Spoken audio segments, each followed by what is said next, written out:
Bonjour mes amis, hi guys. You might have seen one bit of news about Rolex, but you might have missed another one. So let me update you right now.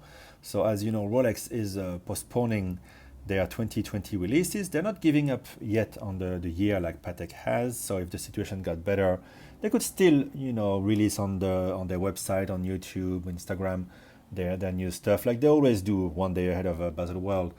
But this time they would do it just on their own, really. I imagine July, August is probably their cutoff for doing so. Baselworld has rescheduled to January 2021, so there's still some time, but it's not looking too good. Also, it would be, I mean, this makes sense. It would be poor form to release luxury watches when the world is in such distress, people losing their jobs, and most importantly, because most ADs are closed around the world. Here in Hong Kong, they're open. That doesn't mean there's someone in Switzerland to ship out any stocks. So I don't have my hopes up. Although I've seen quite a bit of stocks since last week, but it's mostly two-tone stuff, not many steels quite yet. So the bit of news that you might not have seen is that this big player of Baselworld, well, basically the biggest player of Baselworld, is sticking up for the smaller ones. So a letter was written by the president of the exhibitors committee, Hubert Duplessis, who is the head of investments and logistics at Rolex and also the president of their pension fund. He wrote to the Baselworld committee to complain about the date for the rescheduled fair in January 2021, but most importantly about the committee's decision to withhold most of the fees already paid up in advance by the brands. They offered a couple of options, but neither refunds the whole fee, not even half of it, which is very tough for the smaller brands for whom the fair, yes, is important as a marketing tool, but in these tough circumstances, if they can't produce watches, some brands might not survive, and any money is good money, and the fairs, costs a lot of money.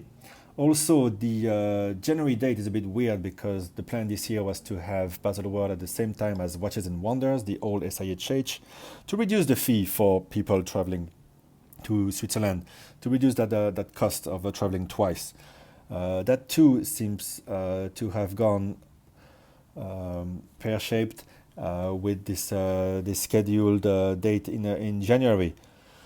And finally, it's also a bad day, January, for the other participants of the fair, the jewelry and the pearl sector.